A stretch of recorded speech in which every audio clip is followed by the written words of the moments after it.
In this lecture, we are going to see about ultrasonic scan. This is an important application of the ultrasonics, but we are not going to see in elaborate since it is given as an assignment. Just you go through your assignment as well as the PDF which I have sent to you, but I'll give the glimpses of what is A, B and C scan. Generally, ultrasonic scan, which resembles like a ultrasonic flaw detector. In A scan, which gives an output in terms of an amplitude modulation. It gives an information about one dimensional. And also another important point is we are using a single transducer which is fixed in one point. We are moving only an object, and a single transducer is used to transmit as well as to receive the pulses. But in B scan, it gives an information in terms of brightness mode scan, and a two-dimensional information it gives, and a single transducer is used which can be moved on the part instead of fixed in a part. We have seen this type of scanning in hospitals also. See that device which is fixed on the skin is what we call it as transducer, that is used to transmit as well as receive the pulses from the body, so that it can be moved. Gel is applied on the skin and the transducer is moved on a body, so that we can get a two-dimensional information about a obstacle in a body. And C scan, which combines both the features of it. If you want to fix, we can fix it, or else if you want to make the transducer to move, we can move it. As well as it gives the three-dimensional information. It is also called as TM mode of scan. TM means time, motion, mode. It is used to obtain information about a moving object also. It is an advanced version. It combines both the features of A and B, but basic working is similar in all the three cases. So let us conclude the ultrasonic with this, and in the next we are going to discuss about acoustics, and it is also a part of 5th unit, and in this just we'll see the basic definition. Generally, acoustics deals with the sound. So let us see what are the characteristics of sound. We know it is a form of energy. It is produced by the vibrations of any body, and if you want to transmit, it requires a material medium, and it can be transmitted through solids, liquids as well as in the gases. But velocity of the sound is less than the velocity of light. We know the velocity of sound is of 330 meter per second, but the velocity of light is 3 into 10 power 8 meter per second, and velocity is maximum in solid as well as it is of least in the case of gases. Just like ordinary light wave, it can have all the properties like reflection, refraction, scattering, and also it exhibits interference, diffraction, polarization. Everything it happens just like an ordinary light wave. Generally, when you consider sound wave, it is classified based on a frequency. If the frequency is between 20 to 20,000 Hz, it is of audible, just an ordinary sound wave. And below 20 Hz means it is known as infrasonic. Above 20 Hz it is known as ultrasonic. But these two waves, infrasonic as well as ultrasonic waves, are inaudible to the human ear. This is of audible sound waves. When you are dealing with acoustic, it deals with only the audible range of sound. Then let us see the audible range of sound here. Again, this also classified based on a frequency. It is of two types. One is of music and other is of noise. And if you want to deal with the musical sound, it is characterized based on three important parameters. One is of pitch or frequency, second one is of quality of timbre, then intensity of or loudness. So based on these three properties alone, musical sound is characterized. So let us see one by one. Then we frequently use the word pitch. Actually, pitch is a sensation conveyed to the brain when sound waves falling on our ears.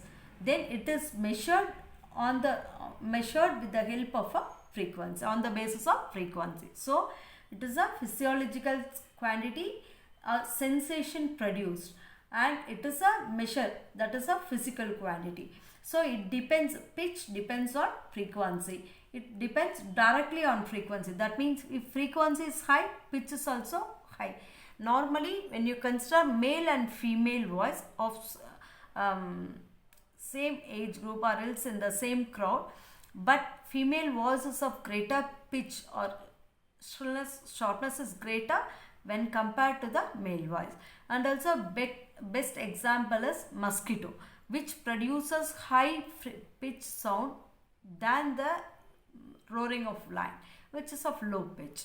So the pitch is measured in terms of frequency. It is just a sensation produced when sound waves falling on our ears. And the next is a quality or timbre.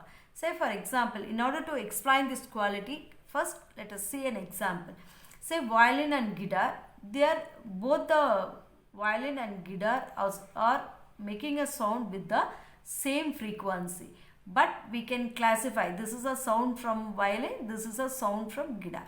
So that differences will make it with the help of this quantity. So it helps to distinguish between the musical notes produced by different instruments even though it have the same pitch or frequency. So it is used to classify the differences. See, if a female and male singer both are singing a song with the same pitch, but we can classify it is a female voice, it is of male voice. That is possible with the help of a quality. It helps to distinguish the musical notes emitted by the different instrument or voices even though they have the same pitch. And the next important one is intensity or loudness.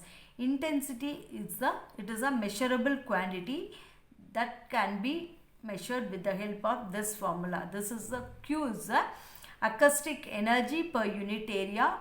This is the area. So intensity is the average rate of flow of acoustic energy per unit area normal to the direction of propagation. So this is the loudness. And then what are the main differences between the loudness and intensity means? Generally intensity is the external measurable quantity. It is common to hear. It can be measured directly.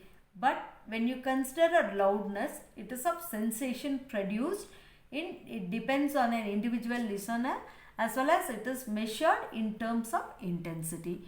And the relation between the loudness and intensity is given by Weber-Fechner.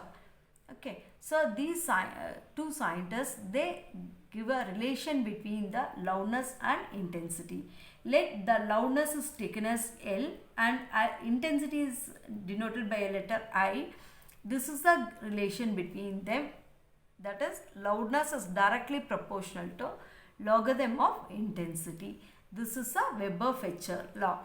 In order to remove the proportionality sign, we can introduce a proportionality constant. So L is equal to K log I. This is what we call it as Weber-Fechner's law. When you are differentiating it in terms of intensity, we will write it as dL by di, which is equal to K is a constant, log I means 1 by I. So K by I. So this is the sensitiveness of the ear. dL by dA is the sensitivity of the ear, where K is a constant which is inversely proportional to intensity. That means sensitiveness of the ear decreases when you are increasing the intensity. Best example for it is an auditorium. If we are producing more sound in an auditorium, will not be heard properly. We can produce more sound, but it is not clear to all. So that is a best example for the sensitiveness of the ear, in which and with this we'll stop this lecture. In the next lecture we'll see what is the reverberation and how it can be calculated. That is one of the important derivation, that is Sabine's formula. And next is what are the factors affecting the acoustics of the building. building. That is the end of the acoustics topic. So as usual, you just go through the video lectures and derive it in your note, take a class notes, and if you want to have any clarification, that note it down. After finishing the topic, we'll have the online session through which I'll clarify all your doubts.